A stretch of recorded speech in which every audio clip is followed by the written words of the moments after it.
Ladies and gentlemen, to the Friday, February 25th edition of The Alex Jones Show Live.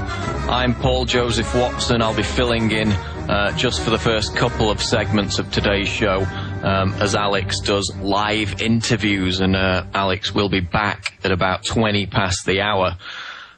As you know, the unfolding, escalating crisis in Libya and the Middle East, North African region continues to rage. The Obama administration and the Pentagon are now preparing to launch a multilateral invasion of Libya with the complicity of the United Nations and NATO. Serious discussions now on the table for that eventuality. And of course, it's all going to be on humanitarian grounds. Nothing to do with the fact that the US military-industrial complex failed to overthrow Gaddafi in the 80s and they want a second bite at the cherry.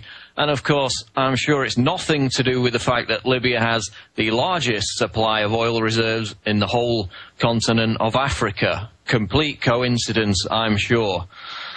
And now, the same US military-industrial complex that has killed well over a million innocent people in the last 10 years, including several hundreds a year annually with the Predator drone bombings, deaths of innocent people, has now suddenly found a conscience and is concerning itself with the humanitarian plight of the people of Libya. And this is the excuse now being forwarded as the pretext for military assault on the country with the acquiescence of NATO and the United Nations. CNN analysts, more Libyan bloodshed could prompt US-NATO intervention. If the US military were to intervene in an increasingly chaotic Libya, it would most likely be part of a NATO action in which Libyan bloodshed has reached a humanitarian crisis, analysts said Thursday. Military intervention, quote, is something which I hope doesn't happen, but it looks as though at some point that it should happen, said Simon Henderson, senior fellow at the Washington Institute for Near East Policy. So now we've got all these big globalist NGOs coming out, laying the groundwork for this military invasion of Libya as the crisis escalates. We've got the entire global corporate establishment media in cahoots, aggressively pushing Gaddafi as this horrible dictator, which he is, but he is a horrible dictator with the aid of British-made weapons, which are now being used to subjugate his own population. And of course, they have to portray Gaddafi as the monster who kills his own people, just as they did with Saddam Hussein, who they also sold the weapons to do so, to create that pretext for, quote, humanitarian military intervention. And now you have two of the most odious and self-serving lawmakers in the history of the United States, Lieberman and McCain, saying that Obama should arm the rebels there in Libya, which of course the whole rebel campaign is being run out of Washington DC, as we documented, and basically bankroll an insurgency war against Gaddafi with US taxpayers' money, even as Americans struggle to afford their own grocery bill. So while you're going to be made to cut back, while people are getting their welfare sliced in half, while people are being forced to double their pension and healthcare contributions, that money's all going to be spent on a nice little military intervention in the oil-rich African country of Libya. Bloomberg, Gaddafi cracks down on Tripoli as Sarkozy calls for departure. Muammar Gaddafi tried to tighten his grip on Tripoli as French President Nicolas Sarkozy called on him to resign amid reports that worshippers were being shot as they left mosques after Friday prayers. So the entire vanguard of the New World Order beast is now lining up against Libya. Stay tuned. We'll be back with more information on this unfolding crisis on the Alex Jones Show Live. Alex coming up at 20 past the hour. Stay tuned. Welcome back to the Alex Jones Show. Alex will be back in the next segment. Associated Press, Gaddafi militia opens fire on Libya protesters. Militias loyal to Muammar Gaddafi opened fire Friday on protesters streaming out of mosques and marching across the Libyan capital to demand the regime's ouster, witnesses said. reporting at least 4 killed. In rebellious cities in the east, tens of thousands held rallies in support of the first Tripoli protests in days. And now we have Reuters reporting that rebels now control the oil fields in the east of the country. Libyan rebels say control oil fields honour deals. Rebels in eastern Libya said on Friday they now controlled most of the oil fields east of the town of Ras Lanuf and said they would honour oil deals as long as they were in the interest of the people. Now that's interesting because we posted another Reuters story this morning on prisonplanet.com, which said that oil supplies and oil plants are completely unaffected by this. So either somebody's exaggerating or there have been some dramatic developments in the past few hours. Another Reuters story, Libya oil production to shut down completely. Bank of America. Reuters, oil production in Libya is expected to shut down completely and could be lost for a prolonged period of time. Bank of America Merrill Lynch said on Thursday, quote, we expect Libyan production to be shut down completely. We might lose sweet crude from Libya for a prolonged period of time. Bank of America Merrill Lynch analyst Sabine Shells told Reuters. So there was a rumour of Gaddafi being shot yesterday. That jacked up oil prices. Last time I looked today, they were either flat or slightly down. So all this is working towards the benefit of the crowd, the globalists, the post-industrial revolutionaries who want to push oil up to at least $200 a barrel. We had the report a couple of days ago from the big investment firm that said, if this continues to escalate, expect oil to shoot up to $220 a barrel in no time. And of course, you know precisely what that does to gas prices, which are already so high. So we're seeing the groundwork now being laid for a US, NATO, UN-led humanitarian war on Libya, which will, of course, garner the enthusiastic backing of an army of leftist interventionists who so vehemently opposed George Bush for launching such wars, even though they were only slightly different in the fact that they were launched under a different pretext. And isn't it interesting that myself and Alex predicted that the Obama administration would do precisely what we now see unfolding, namely launch new wars on tricked up and contrived humanitarian grounds. In an article we wrote, which you can Google search, it's entitled "The More Things Change, the More They Stay the Same." This was an article we wrote in November 2008, you know, nearly 3.5 years ago, before Obama even took office.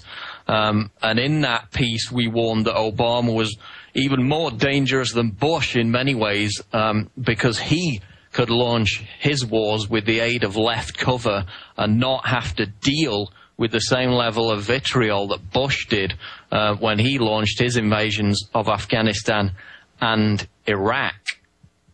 And this is the exact quote from the article, again written nearly 3.5 years ago by myself and Alex Jones before Obama even took office. Quote, Obama may eventually withdraw a portion of troops from Iraq. And that's exactly what happened. They withdrew a token amount, replaced them with contractors.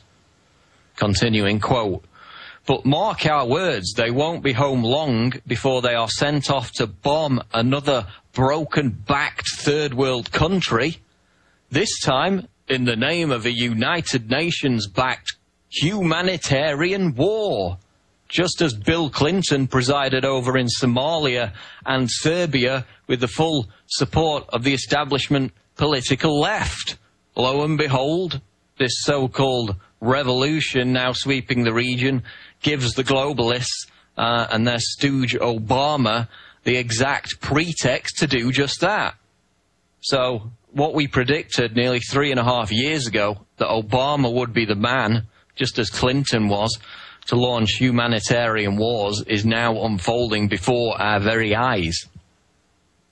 And, you know, we're not boasting about it. It's easy to tell what these people are going to do, because they pull the same political and geopolitical tricks over and over again with their, WWE-style Republican-Democrat tag team offensive, which the American people fall for every time. Under a Republican, you get an aggressive, preemptive war, if not more than one, which is supported by conservatives. And under a Democrat, you have a, quote, humanitarian war, which is supported by liberals. So either way, it's war, and either way, the US, UK, EU, Israeli industrial complex reaps the windfall as well as the geopolitical leverage over the region.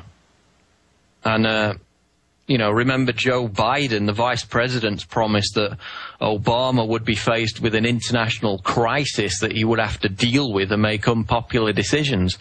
And it seems like Libya could now well be that crisis, and we called it 3.5 years ago in this article in which we said that Obama was the perfect man to front so-called humanitarian wars. So now we see the same global corporate establishment media that, of course, bit its collective tongue as nearly 1 million Iraqis were slaughtered. It's the same establishment media that brushes over the deaths of hundreds of innocent people killed by predator drones in Pakistan and Afghanistan every year. But now they've suddenly found their conscience.